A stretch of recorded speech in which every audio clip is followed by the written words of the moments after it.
नमस्कार, तुमचं सर्वांचं स्वागत आहे. माझी होशील नचे सगळे भाग आपल्या ह्या चॅनलवर प्रकाशित केलेले आहे. तर तुम्ही हे सारे भाग पहा. ऊन आणि सावली भाग 1. चला तर आपण नव्या कथेला सुरुवात करूया. ही गोष्ट आहे एका साध्या सर्वसामान्य कुटुंबातली एका मुलीची. तिचे नाव आहे वंदिता. वंदिताला एक मोठा भाऊ, आई, वडील असं त्यांचं कुटुंब आहे. वंदिताचा मोठा भाऊ, त्याचे नाव असते मनीष. मनीष खूप समजूतदार असणारच ना. सामान्य कुटुंबातील मुलं ही खूप लवकर मोठी होतात, कारण त्यांना आपल्या कुटुंबियांना सुखाचे दिवस दाखवायचे असतात आणि म्हणून ती लहान वयात पैसे कमवण्यासाठी बाहेर पडतात. तसाच आपला मनीषसुद्धा पैसे कमवण्यासाठी 18व्या वर्षापासून एका गॅरेजमध्ये काम करत असे. लोकांच्या गाड्या धुणे आणि त्यातून मिळणाऱ्या पैशातून घराला हातभार लावायचा. आता मनीष 25 वर्षाचा झाला आहे आणि त्याने स्वतःचे गॅरेज टाकले आहे. त्या कारणाने घर जरा चांगल्या पद्धतीने चालले आहे. आता मनीषची आई सविता हिने घरोघरी जाऊन भांडी घासायचे काम सोडले आहे आणि वडील म्हणजे राघवजी ह्यांनीही छोटी मोठी कामे सोडून घरीच असतात, कारण मनीष आता घर चालवत असतो. त्याने आता आईबाबांना सांगितले असते की तुम्ही बाहेर जाऊन कष्ट करू नका, मी नीट घर चालवेन. आणि मला शिक्षण नीट घेता आलं नाही, पण आपल्या वंदिताला खूप शिकवायचं आहे, तर तिला मी शिकवणार आहे. तिच्यातच मी माझ्या शिक्षणाचं स्वप्न पूर्ण करणार आहे. आणि म्हटल्याप्रमाणे त्याने सगळी जबाबदारी नीट पार पाडत असतो. आज रक्षाबंधन असतं. वंदिता छान राखी आणून भावाची वाट पाहत असते. तिला खिडकीतून भाऊ येताना दिसला तसं तिने आरतीचं ताट तयार करते आणि मनीष येताच पटकन ओवाळते.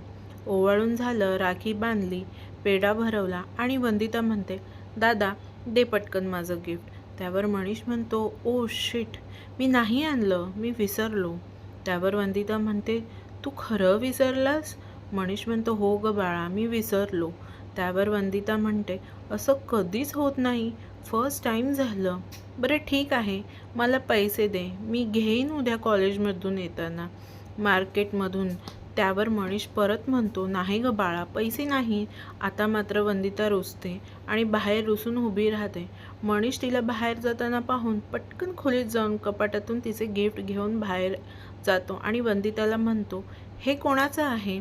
ते पाहताच वंदिता खूप खुश होते आणि पटकन ती तिच्या दादाला मिठी मारत म्हणते, मला वाटलं तू मला गिफ्ट आणायला विसरलीस, पण असं नाही झालं. त्यावर मनीष म्हणतो, मी माझ्या वंदूला कधीच विसरू शकत नाही. आता वंदिता गिफ्ट उघडते आणि तिला सगळ्यात जास्त आवडलेला महागडा ड्रेस तिला त्याच्यात दिसतो आणि वंदिता म्हणते, अरे दादा, तुला कसं माहिती मला हा ड्रेस हवा होता? त्यावर मनीष म्हणतो, मी लास्ट टाईम तुला मार्केटमध्ये घेऊन गेलो तेव्हा मला तुझ्या डोळ्यात दिसले. त्यावर वंदिता म्हणते, थँक्यू दादा, तू खरंच खूप भारी आहेस, you are the world best दादा. त्यावर मनीष अजून थोडे पैसे काढून देतो आणि म्हणतो, ह्यावर तुला जे मॅचिंग काय काय ज्वेलरी लागतं ना, ते सगळं घे. मी ड्रेस घेतला, पण मला मेकअप आणि ज्वेलरीमधलं काहीच कळत नाही. इतके पैसे दिलेले पाहून सविताताई बाहेर येतात आणि मनीषला म्हणतात, अरे इतके लाड करू नकोस तिचे, पुढे सासरी लाड झाले नाही तर. त्यावर मनीष म्हणतो, मी तेव्हाही लाड करेनच तिचे. वंदिता म्हणते, आई मी लग्न नाही करणार, मी चालले, बाय.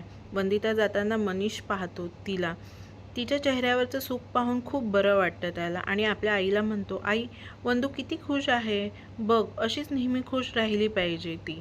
त्यावर सविताबाई म्हणतात, हो अरे पण तू आत्तापासून तिचं जरा तडजोड कर, उद्या सासरी जाईल तर हे सगळं नाही मिळालं तर तिला खूप त्रास होईल. त्यावर मनीष म्हणतो, असं काही होणार नाही आणि झालंच तर मी तिचे सगळे हट्ट पुरवेन आणि तिला नेहमी खुश बघेन. त्यावर सविताबाई म्हणतात, म्हणजे तू काहीही ऐकणार नाहीस तर कर तुला जे करायचे ते.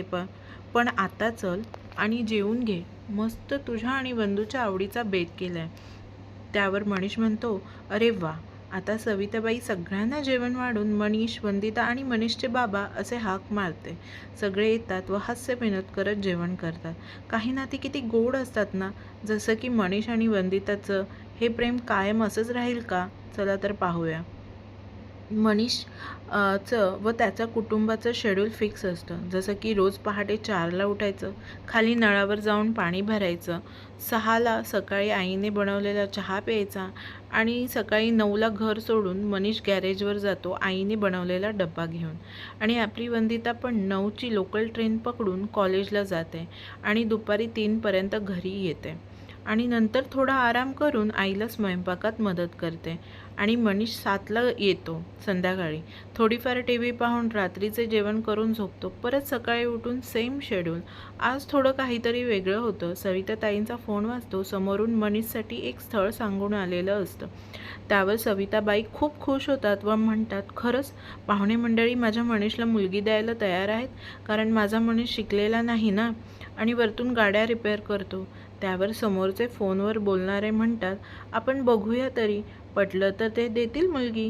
त्यावर सविताबाई म्हणतात, मग उद्याच बोलूया ना त्यांना. त्यावर समोरून त्या बाई बोलतात, एक काम करूया, आपण जाऊया त्यांच्या घरी 2 दिवसांनी. सविताताई हो चालेल असं सांगतात. संध्याकाळी सगळे घरी आल्यावर सविताताई सगळ्यांसमोर सांगतात, माझ्याकडे एक आनंदाची बातमी आहे. त्यावर मनीषचे बाबा म्हणतात, अरे वा, सांग लवकर. सविताताई म्हणतात, आपल्याला 2 दिवसांनी पाहुण्यांकडे जायचे आहे. आपल्या मनीषसाठी स्थळ आलंय. त्यावर वंदिता आपल्या दादाला मजेने खोपर मारत म्हणते, मजा आहे बाबा कोणाची तरी. तर मनीष म्हणतो, अच्छा दादाला चिडवतेस, थांब मी आईला सांगतो तुझंच आधी लग्न करायला. त्यावर वंदिता म्हणते, ए आई, मी शिकत आहे हां, नंतर मला जॉब करायचा आहे आणि हे सगळं ना तू दादासोबतच कर. असं म्हणतात सगळे हसतात.